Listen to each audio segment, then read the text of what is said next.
Одно из самых привычных и любимых дел для большинства жителей нашей страны – это кофепитие. Этот ритуал стал неотъемлемой частью нашего утра, дня и даже вечера. Традиционно бодрящий напиток – это также серьезный продукт для бизнеса.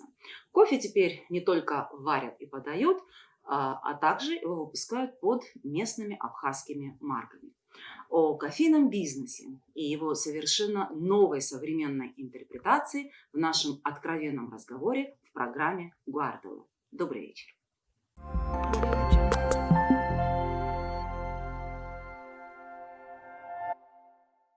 Итак, на наш откровенный разговор о кофе откликнулся молодой предприниматель, один из создателей столичной сети кофеин Take Coffee, Ираклий Озов. Ираклий, добро пожаловать к нам в студию. Добрый вечер. И добрый вечер. Добрый вечер.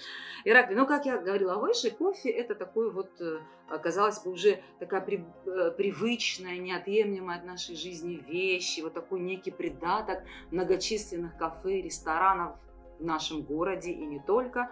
Вот не боязно было делать вот с самого начала акцент именно вот только на кофе. Кофе и все. Ну, скорее нет, потому что кофе является одним из самых продаваемых продуктов. Ну, это я вам говорю о мировой статистике, поэтому нет, не боязно. Вы как-то продумывали, рассчитывали или это вот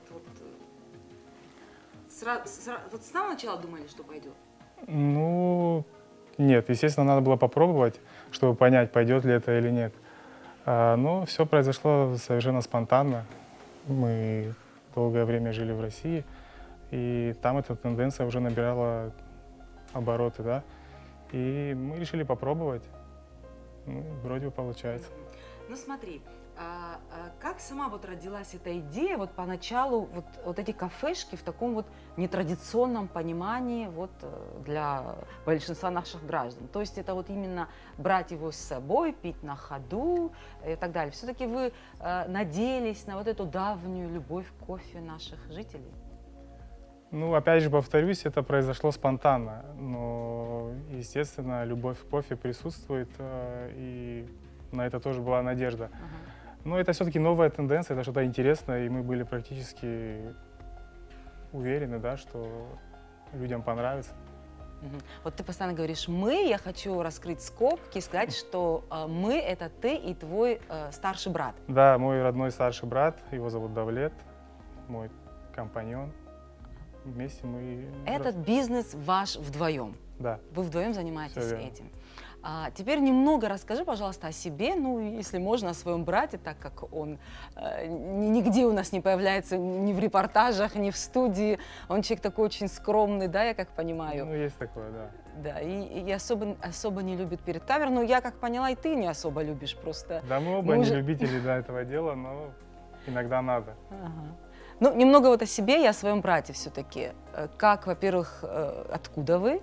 И как вы появились вот все-таки на горизонте абхазского бизнеса? Ну, мы сухумчане, мы с Сухума, мы долгое время жили в Кабардино-Балкарии, учились там. А жили почему там? Как вы оказались? Ну, в военное время, да, началась война, мы переехали туда. То есть вы были маленькими, да, переехали туда? Да. Там у вас родственники, наверное? Да, у нас там много родственников, и мы переехали туда, долгое время жили там, учились, закончили юридический факультет Кабардино-Балкарского государственного университета. И после университета уже вернулись в Сухум? Нет, город, да? брат начал работать там по специальности, а я ушел в армию. И как раз вернувшись с армии, я приехал сюда и уже начали заниматься этим делом здесь. И вот вы уже как-то вот уже после армии решили определиться, да. Вернулись сюда и вот подумали. Ну вот да, и потом как бы и начались эти разговоры. Давай-ка мы кофейни здесь сделаем. То есть скажи, пожалуйста, есть именно вот такой аналог там вот, где вы жили, вот таких кафешек? Если вы имеете в виду стиль наших кофеин, то нет. Там все немного по-другому, там примитивные маленькие кофейни, ну, естественно, есть хорошие полноценные кофейни, но мы как бы никого не старались копировать, поэтому мы просто решили открыть, ну, как бы, кофе с собой, да. То есть вы хотите сказать, что ваши кофейни это такое оригинальное, совершенно оригинальное явление, да? Ну, можно и так И сказать. по стилю. Понятно, что идея как общая у многих таких кафешек. Да, идея общая, да, но конкретно стилю мы придерживаемся своему. То есть мы видели там, да, какие-то варианты и создали свой вариант, абсолютно никого как бы не копируя. Мгм. Тогда немножечко, что такое вот для тебя вот свой стиль? То есть что вы туда привнесли? Потом мы уже зрителям покажем наши репортажи. Черный цвет ваших вот этих кафешек, Да. это вот оригинально или это все-таки Это скорее приближенный к стилю лофт, да, железо, дерево, темные тона. Мы как бы придерживаемся этим моментом. Ты сказал, что вы оба юристы, Да. я так поняла.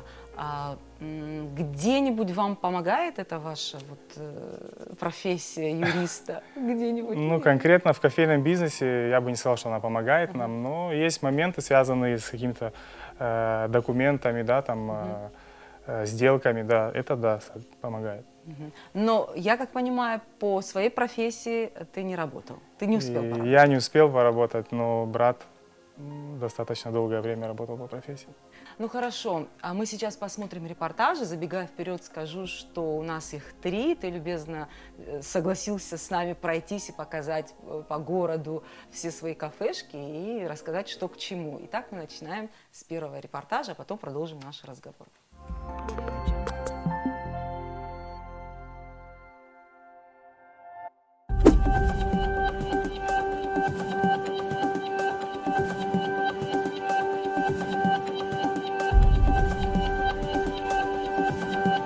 Итак, мы находимся в самом центре, в самом сердце нашей столицы. По правде говоря, это не самый живописный уголок нашего любимого проспекта. И вот на фоне вот этого наследия советских времен, где наша переговорочная была, ровно 5 лет назад, я права? Да, Здесь именно появился так. вот такой прелестный уголок на фоне вот всего вот этого. Да, именно 5 лет назад открылась первая кофейня именно в этом месте. Ну, по правде говоря, я помню эти 5 лет назад, когда появилась эта кофейня, с этого времени кое-что изменилось. Вот здесь что-то у вас тут добавили Да, это вы. уличная барная стойка. Да, над самой кафешкой появилась там «Я люблю ты кофе». Если как вот суммировать вот эти вот 5 лет, как эта кофейня вот себя сегодня чувствует? Здесь вот в центре Ну, вот проспекта. Достаточно хорошо себя чувствует, появились свои постоянные клиенты. Мы стали, так скажем, привычкой для граждан наших. Ну, для сухумчан, в принципе, кофепитие это, конечно, такой традиционный ритуал, и он обычно связан с тем, что там ты сидишь, проводишь время, это такое какое-то ритуальное, на самом деле, отношение к этому. А как вы приучили людей вот так вот на ходу брать кофе? Да, То это есть вообще другая тенденция, тенденция, скажем да. так, и люди здесь достаточно быстро привыкли к этому, и многим это даже нравится, да, и это вошло в привычку. Я всегда, когда здесь прохожу, замечаю, что от вашей кафешки исходит такой вот аромат. Это вот такая хитрость, это специально так сделано? Ну, Вообще-то- нет, это не специально, просто сам кофе свежемолотый, да, и он издает такой прекрасный аромат. Как вообще сама идея появилась именно здесь это сделать? С чего тут начали? Почему здесь это делать? Ну, это получилось спонтанно на самом деле, но именно это место почему? Потому что локация позволяла, тут большая проходимость людей. Ну, и, в принципе, с этого все и началось. Мы увидели, что людям немножко некомфортно, да, стоять, там, сидеть на корточках около бордюров. Это немножко смущало нас, и мы решили поставить уличную барную стойку. И опять же, людям Все-таки это дальше понравилось. привыкли опираться на что-то, на что-то, чтобы когда пьют кофе. Ну, элементарно поставить свою кружку с кофе. И... Довольно работа именно этого места? Да, вполне доволен. Все-таки это первая кофейня, и которая вселила в вас надежду, да, что да. это- Именно это она нас получится. подтолкнула, да, к развитию. Вы давно работаете здесь? Да, уже 1,5 года. Как вас принимали на работу? У нас проходит стажировка по мере того, как человек успевает освоить программу. То есть, когда видят, что ты уже освоил, ты уже можешь работать, только тогда выпускают человека на работу. Нет определенного количества времени, за которое проходит стажировка. А вот у вас сколько взяло это времени, чтобы научиться? Примерно месяц. Итак, при въезде в город находится ваш второй проект. Я так Да. правильно понимаю? Да, это именно, И я не ошибаюсь, это тоже достаточно уютное место, ну, если, допустим, сравнивать с проспектом. Ну, может быть, чуть-чуть менее проходимая, чем на проспекте, но, тем не менее, стало тоже достаточно популярным. Ну, я вижу, что здесь вот вокруг тоже появляются всякие там будки, вон там с шаурмой, с кофе, с пончиками, то есть какая-то конкуренция здесь, да? Да, мы делаем акцент на кофе, а эти люди занимаются совсем другой продукцией, поэтому не могу назвать их конкурентами. Какие идеи у вас именно связаны с этим местом? Как-то вы тоже, по-моему, преобразили. Вот эти вот фонари, тут какие-то сиденья, тут лавочки, это тоже вот это все вы делали? Да, лавочка сейчас демонтирована, но и вообще кофейня, в принципе, сейчас на стадии реконструкции. Горшки, пальмы, столики маленькие, там, навес, может, какой-нибудь. Ну, создадим такой небольшой уют здесь. Есть у вас вообще в планах выйти из города? В планах есть, но пока мы не готовы. Пока не готовы к этому, да. Наверняка это где-нибудь в районе Гагры что-то появится, даже если что, да? Я думаю, мы будем идти поочередно. Сначала Афон, скорее всего, Афон, а потом дальше. Ну, в любом случае, по логике вещей, получается там, где больше туристов, наверное, да?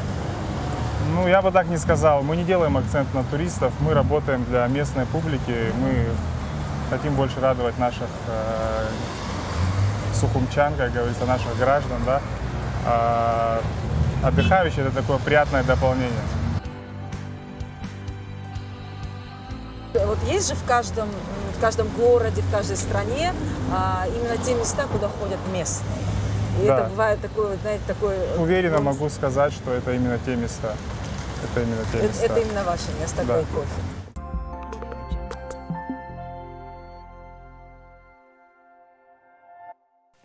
Ну что ж, вы создали места, куда ходят именно местные. Вы приучили людей все-таки вот это вот забежать, взять кофе, пойти на ходу. А вот скажите, пожалуйста, вот за эти 5 лет вы смогли научить людей разбираться в кофе? Да. Опять же, уверенно могу сказать, что научили. Ну, здесь люди быстро привыкают к новым кофейным напиткам, да. И сегодня каждый уже выбрал определенный напиток, который им больше нравится, да. И, в принципе, каждый, короче, уже знает, что ему по душе. То есть вы хотите сказать, что если, допустим, даже будет какой-то некачественный кофе, наши люди сразу разберутся? Конечно, конечно. Уже понимают, да.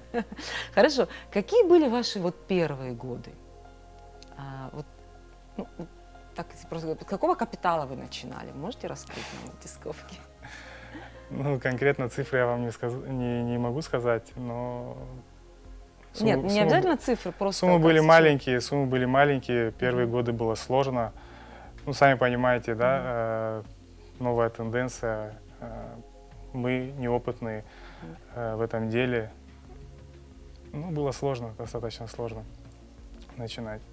А в чем была вот сложность именно? То есть это вот привлечь клиентов или, Ну, во-первых, или само вообще организовать это все? вообще, когда ты новенький, так скажем, в этом деле, сложно организовать все так, как должно быть в принципе. Есть определенные кофейные стандарты, да, которым надо придерживаться. А пока ты на стадии изучения этого бизнеса, да, ты не можешь полноценно все расставить на свои места. И поэтому были небольшие загвоздки, да, и, в общем, было непросто. И как вы справлялись с этим? Можно сказать, что... Падали, но вставали, как Вот я говорится. про это и хотела сказать. Можно сказать, что вот этот период, первые годы, это было, когда там вы не знаю, не спали, не ели, ну, вы думали про это дело, лишь бы оно... Нет, ну не спали, не ели, такого не было, но мы жили этим, да и по сей день мы этим и живем. Мы вошли настолько во вкус, что уже не можем остановиться. Хорошо, скажи, пожалуйста, тогда вот, ну, такой, может, даже не скромный немножко вопрос, но все окупилось уже? Ну, говорить если о первых 2 кофейнях, то, естественно, да.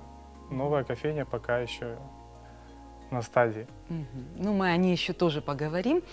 Ну, вообще, конечно же, в этих кофейнях, вот вы уже про это сказали, из репортажа мы поняли, что своя, конечно же, специфика.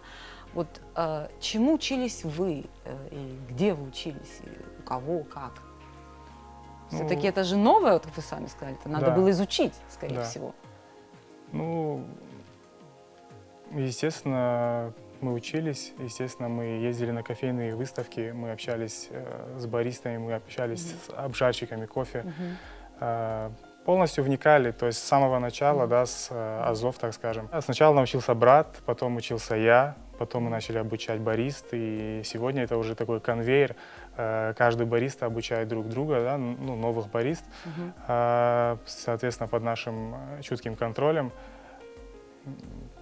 То есть вы хотите сказать, что вы первоначально вы сами все это делали, да? То, что должен делать бариста. Учили барист мы сами, да. Где-то помогали, где-то подсказывали, именно в рабочие дни, да, в рабочие будни мы стояли рядом с ними, показывали, что и как происходит. Да. 5 лет назад это еще было, ну, опять-таки, не совсем известное такое понятное дело, да, для нас. Ну, нужны были вот специальные навыки, специальное оборудование. Как вы все это находили? Где, ну, как повторюсь, мы привозили? общались с людьми, мы также читали в интернете, да, там, ездили в разные заведения, смотрели, что и как происходит, чем они пользуются, какая техника у них стоит. Это было на таком уровне пока непонятном, так скажем. Ну, вот это все нам и помогло определиться с тем, какая техника должна быть. А когда все-таки вот пришла уверенность, что вы на правильном пути, и дальше тоже вот надо развивать свое дело? Ну, примерно год прошел с момента открытия, и мы поняли, что мы на правильном пути, что необходима вторая точка. А что вам дало эту уверенность? Это, не знаю, там, ну, прибыль хорошая начала приходить, или вот у вас появились какие-то завсегдатые клиенты? От чего это зависело, чтобы вы были уверены в этом? Именно завсегдатые клиенты появились, люди начали хорошо отзываться о нас, да, давать нам стимул развиваться.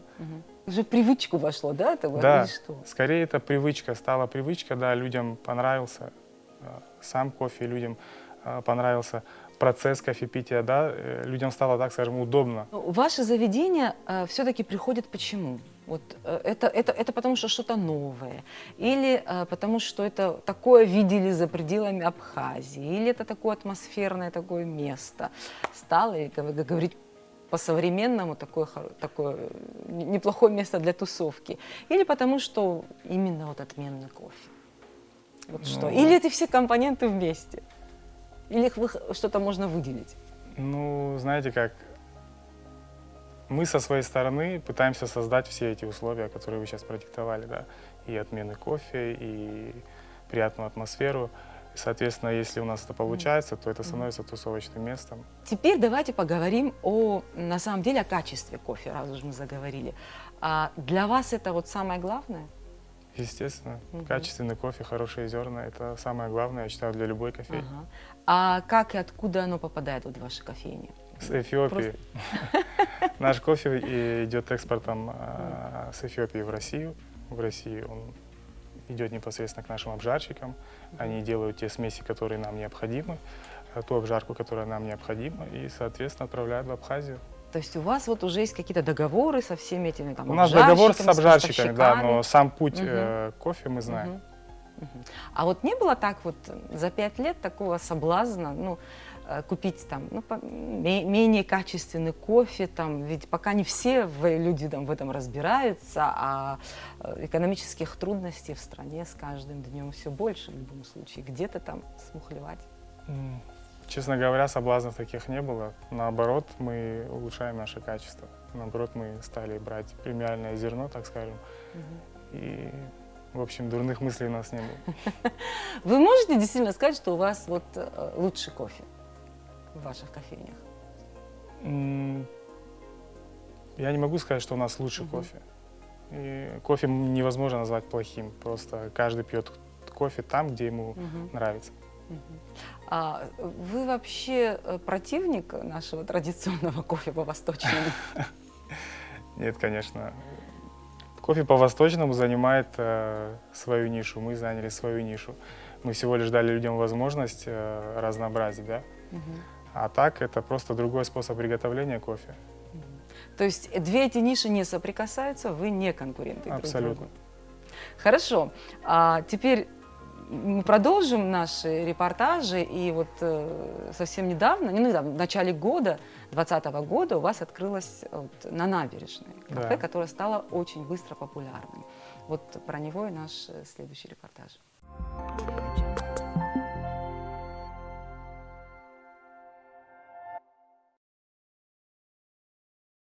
Мы сейчас на набережной, и именно в той части набережной, которая преобразилась именно благодаря вашему последнему и самому успешному, я так понимаю, проекту Ну, кофейни Take. можно и так сказать, да, это главная кофейня. Мы ее расположили именно здесь. Почему? Потому что считаем, что это такое уютное, подходящее именно для кофейни местечко. Вот слышны, вот тут везде тут работы, и вообще это именно часть набережной постепенно преображается. И вы тоже вот решили сделать именно вот такое вот место, где уже можно и посидеть, выпить Да. кофе. И я как понимаю, здесь и ассортимент пошире, да? Да, естественно, здесь уже другая линейка продукции. Тут можно уже и поесть десерты, да, выпить свой напиток любимый. Ни в одном другом подобном заведении я еще не видела вот велопарковок. Здесь есть специальная велопарковка, вы ее предусмотрели, но это, Ираклий, на самом деле мой самый болезненный вопрос. Пригодилась она вам? Да, пригодилось, и достаточно часто к нам приезжают ребята, девочки, которые просто катались, да, как бы по набережной и решили остановиться, выпить напиток. Я почему говорю болезненно, потому что у нас в основном вот это на набережной подъезжает именно на машинах. Здесь Нет. всегда машины стоят. Нет, это мелочь, но приятно, и людям это нравится. Она работает, Да-да. скажем так. Передвигаться на велосипедах это не только как бы приятно и полезно, да, но и, И пусть будет модно. ну и модно, да, можно и так сказать. Прежде чем открыть ее, долго планировали, делали какие-то макеты, да, много чего переделывали. И в итоге пришли вот именно к этому проекту. Да, она была открыта в начале 2020 года, но, к сожалению, началась пандемия, да, все Но это вы, по-моему, знают. успели поработать немножко.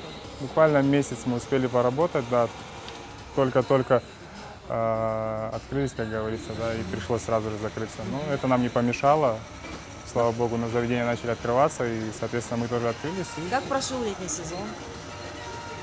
неплохо, неплохо. Отдыхающих было не очень много, но местная публика, опять же, радовала нас, и мы со своей стороны тоже радовали. Во время карантина мы не скучали, да, и создавали дополнительное пространство для отдыха, и нам в голову пришел вот такой сад. Была такая возможность, да? Вот Да, возможность была, и мы достроили сад. Здесь был просто как бы пустырь. Был просто пустырь, и залили эту площадку, и опять же спонтанно начали делать какие-то моменты дизайна, да, там. я вижу, вы уже к зиме подготовились, да? У вас Да, и мы уже тарелки? готовы, да, Ага, к вы их зиме. включали, пробовали? Да, мы включаем каждый день, то есть по надобности, да, человеку, если некомфортно сидеть, мы включаем, и, соответственно, она и греет. Кстати, у меня есть вот этот вопрос. Я когда тут пришла, больше всего меня удивило то, что это озеленение. Это вы как так быстро смогли это все сделать? То есть это Ну, уже готовые здесь пальмы и бамбук? такой? Пальмы, да, часть бамбука тоже мы посадили готовые, а так Хорошо, в так основном все Бамбук здесь так и быстро росло. вырос? Я знаю, что он бамбук Он прививается быстро растет, достаточно но быстро. вот вы вот все задуманное здесь смогли осуществить? Да, все задуманное мы осуществили, но еще немного зелени мы хотим добавить. Все-таки это сад, и хочется, чтобы здесь было немножко больше зелени.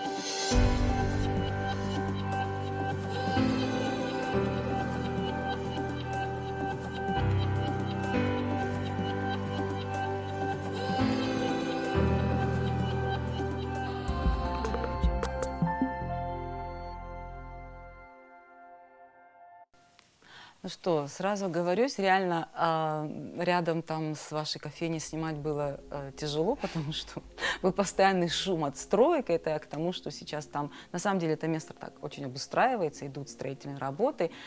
И поэтому давайте уже поговорим вот так вот более глобально вообще о предпринимательстве. Вот вы как-то сказали, когда мы еще вот с вами общались, что вас часто спрашивают, с какими трудностями сталкиваетесь вот вы, там, ну, и вообще как абхазский предприниматель сегодня. Что является для вас вот главной проблемой? Ну, на сегодняшний день, я думаю, одной из таких проблем является доставка товаров сюда. То есть это на самом деле сложно, как таковых транспортных компаний у нас нету, да, которые могут осуществить в кратчайшие сроки доставку твоего товара по необходимости, да, и приходится ехать самому в Россию, растамаживать груз, везти его сюда, это время и, соответственно, деньги. Это одна из таких проблемок. Вообще, еще предприниматели сталкиваются с такими проблемами, как правильный выбор деятельности, которой бы они хотели заниматься. То есть создание бизнес-плана. Я считаю, это такие немаловажные факторы. Плюс финансовая сторона. Я считаю, это самая главная проблема, потому что не у каждого есть возможность, да, где-то взять деньги, да, что-то продать, взять кредит какой-то. И многие столкнувшись с этой проблемой, опускают руки. Но этого делать не надо. Скажу о себе, о нас. Мы столкнулись с этой проблемой. Было тяжело, но тем не менее нашли какой-то выход. Все получилось. А где этот выход все-таки искать? То есть, ну, на ваш взгляд, должна быть какая-то помощь? Вот, и как потом эту помощь, так попросту говоря, возвращать? То есть даже если это государство помогает. У нас же с проблемой и с этим тоже. Ну, было бы очень приятно, если бы государство помогало молодым, начинающим предпринимателям. И на какие-то моменты, я думаю, надо закрывать глаза, опять же, со стороны государства, да. Хорошо, вот еще вы, Ираклий, сказали о том, что нужен какой-то план, да, иметь все-таки как бизнес-план, да. А есть вообще какой-то вот определенный алгоритм действий в нашей стране для человека, который хочет вот начать свой бизнес?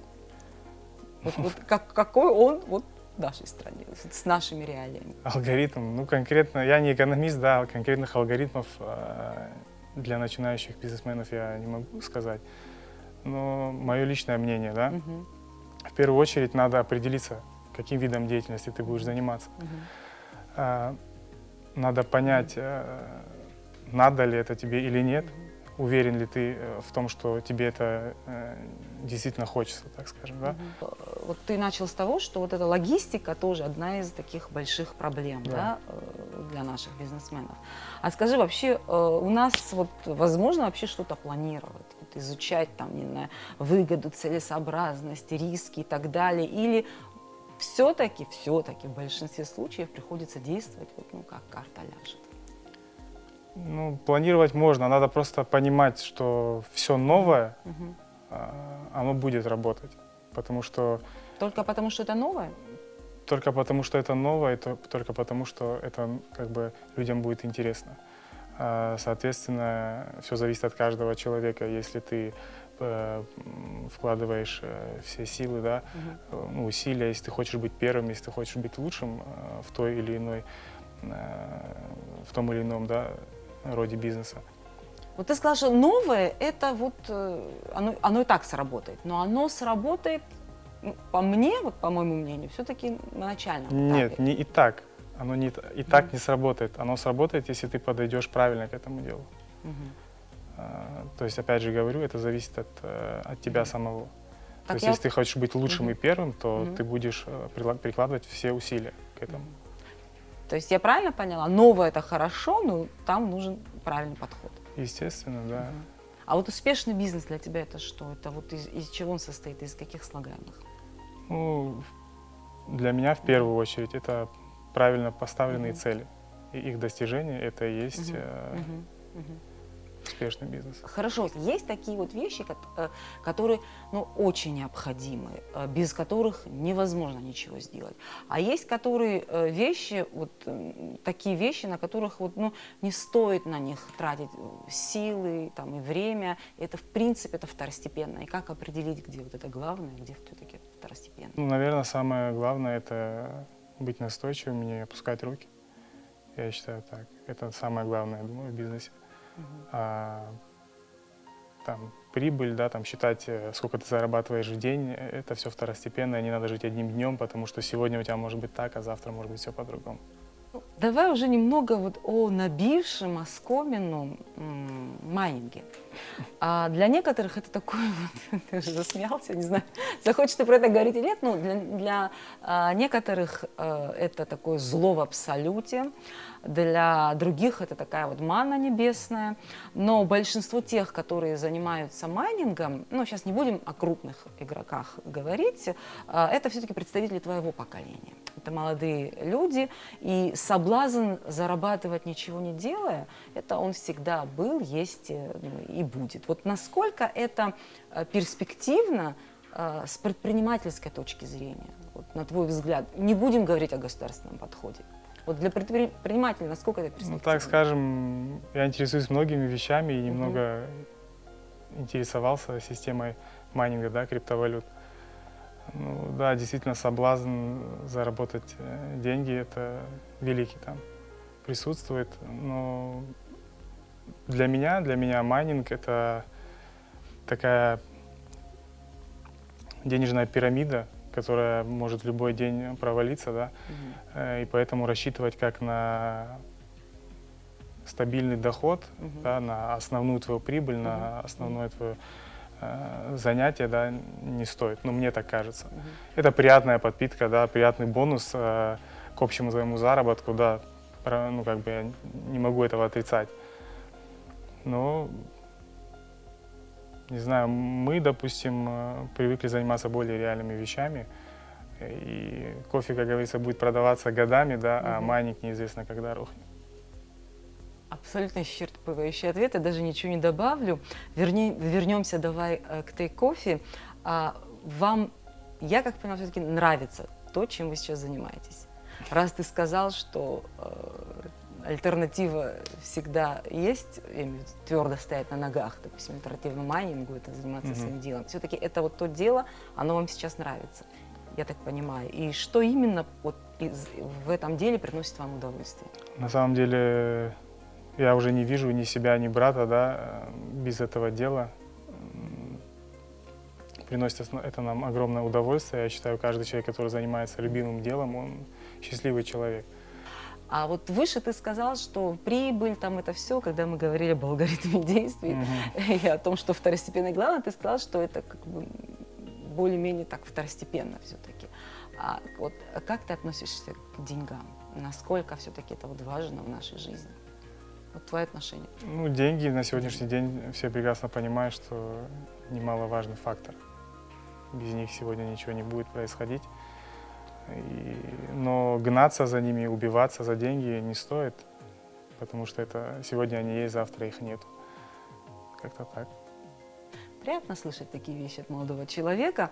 Мы продолжим. У нас есть последний репортаж, где мы общались с одним из ваших баристы, вот, и где даже я попробовала сварить кофе.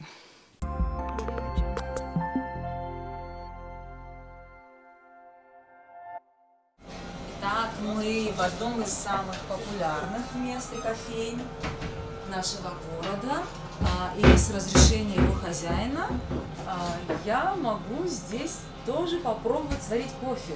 Заглянуть в святую святых. Заглянуть в святую святых. Мне будет помогать. Давайте знакомиться. Вас зовут? Екатерина. Екатерина. Лучше просто Катя.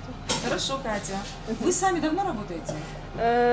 Учитывая, ну, где-то года 2, да. Вы сами кофе мам? Я? Нет. Я люблю его делать, но я его почти не пью. Прям, ну вот, пить кофе – это как бы наша задача, это часть работы. Каждый раз, когда мы готовим эспрессо, когда мы готовим любой кофе, нам нужно попробовать, какой кофе на вкус, чтобы знать, что мы отдаем человеку. Обычно так спрашивают, чай или кофе? То есть у вас, наверное, чай? Да, у меня чай, да. Самое большее, что мне доверяли, это один раз я варила кофе на песке. Ну, Могу здесь признаться. немножко по-другому, да. Вообще, Это мое называется... представление было, честно, что это нажал кнопку и само все сделалось. Ну, во многих заведениях так и есть, но здесь все делается по-другому. Ага, что я делаю? Это называется холдер, то есть сюда мы должны засыпать кофе. Для начала мы взвешиваем. А какой кофе я буду варить? Самый простой – это эспрессо, крепкий кофе. Считается, это что идет по эспрессо основой- можно понять, что это за кофе. Да, То есть какое да. качество кофе, Да, это правда, да, конечно. То есть если там во всяких капучино, латте можно там ретушировать вкус, Да, то конечно, благодаря молоку, в эспрессо не скроешь. никак не скрыть вообще. Молим кофе. Это все-таки кнопочка что-то делает. Где-то кнопочка-то есть. Дальше мы должны это все чуть-чуть разровнять, вот так. Можете Чтобы попробовать. Да. Ставим на весы. Вы еще взвешиваете? Конечно, это все. И не легкая это штука. Да, здесь вообще мало что легкое.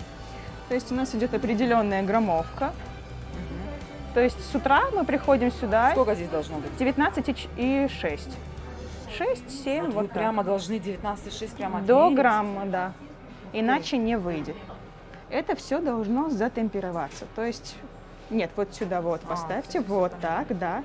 Ставьте это сверху, прям вот внутрь.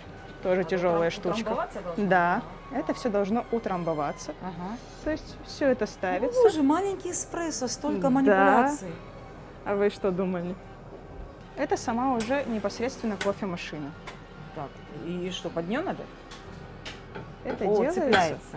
вот Вот так. И чуть-чуть затянуть. Все, затянула. Всё. Всё, крепко держится. Дальше у нас это шоты для эспрессо. Мгм. То есть мы затянули, мы включаем. Это у нас уже чистый эспрессо. С этой стороны льется. Это эспрессо. Это основа любого кофе, который здесь находится. Ага. То есть сам эспрессо, американо, капучино, латте, раф, что угодно. Это основа. Сразу предупреждаю, Вашего это заведения. крепко. Крепкий? Мгм. Я знаю. И терпкий. Да. Если тебе не будет нравиться эта работа, ты здесь надолго не задержишься, потому что это сложно, правда. Это там тебя в каких-то моментах очень выматывает. Если ты не умеешь контактировать с людьми, ты тоже не сможешь здесь работать вообще никак, потому что, люди бывают разные, и каждому нужно найти подход, каждому нужно подобрать свой кофе. Есть люди, которые ходят сюда там на протяжении многих лет, и они пьют, вот они знают, что они хотят. А есть люди, которые приходят, может это, может это. Я И как наше раз хотела дело, спросить, в основном такие вот, как я, которым вот надо объяснять, что к чему? Или большинство, да. Есть? Большинство такие, да? А есть вот настоящие такие гурманы? Есть, ценители? конечно, есть. В основном это люди, которые пьют кофе чистый и без сахара. Они вот знают, что они пьют. Они так поймут. Здесь никак, если Я ты как раз к сделаешь этому стремлюсь. плохой кофе, они поймут это сразу. Ну как вы так гордо носите звание бариста? Конечно, в такой кофейне. Ну что, удачи вам в вашем нелегком деле. Спасибо.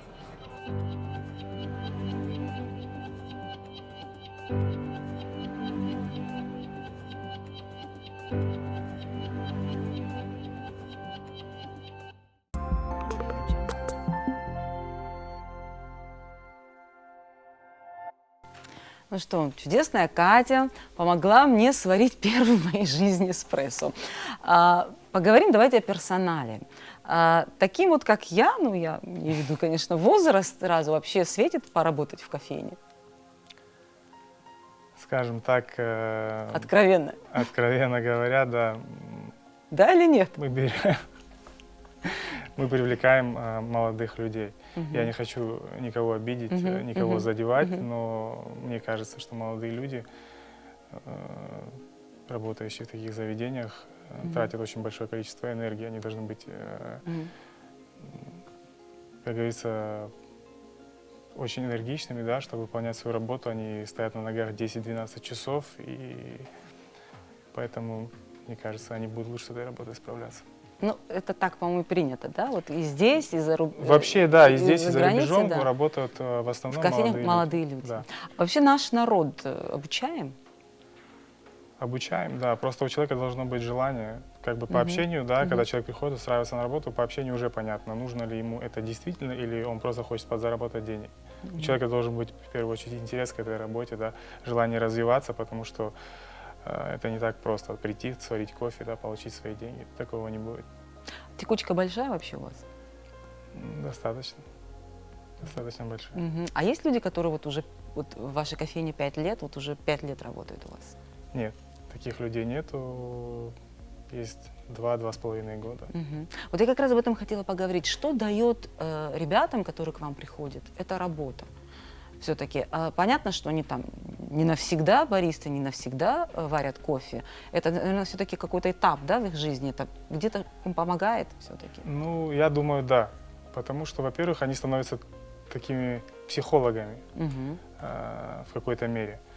Во-вторых, новые знакомства, общение с людьми. Знакомства, как говорится, хорошие никогда не помешают. Ну и опыт. Как бы у нас это пока недостаточно понимают, да, вот само понятие бариста. В Европе бариста — это на вес золота. Хороший бариста, грамотный, он еще может повыпендриваться, да, когда будет устраиваться на работу. Поэтому я считаю, что это достойная работа для молодых людей. А для многих это вообще первое место работы у вас? Из тех, кто у нас Да. работает, да.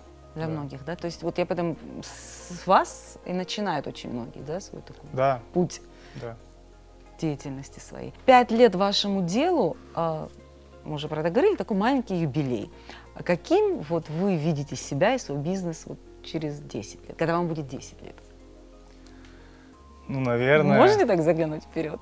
постараюсь. Ну, по крайней мере, перед нами стоят цели поставить как минимум по одной кофейне в каждом городе. В каждом городе Да. Абхазии. Да. Я надеюсь, что через 10 лет у нас это получится, что наша сеть уже будет достаточно известна не только в Абхазии, но и в России. Это нас замолвят словечко, Но в любом случае вы будете продолжать именно это направление. этим естественно. заниматься. Да. А Ну, есть мы заняли эту нишу, и как бы мы хотим ее продолжить. То есть смысла нет, да, куда-то еще? нет, смысл может быть и есть, Мгм. но мы начали это здесь, и мы хотим, чтобы мы всегда оставались первой кофейней и первой сетью. Нужно желание, наверное, и упорство. Я думаю, этого достаточно. Если есть и желание, и упорство, то любые проблемы как-то можно обойти. Я вам желаю процветания. Если уж вы встали на этот путь, то пусть ваша сеть развивается. Удачи вам и передайте своему брату, пожалуйста, тоже. Всего вам Спасибо самого большое. хорошего. Спасибо. А мы встретимся уже в следующей программе. Всем спасибо.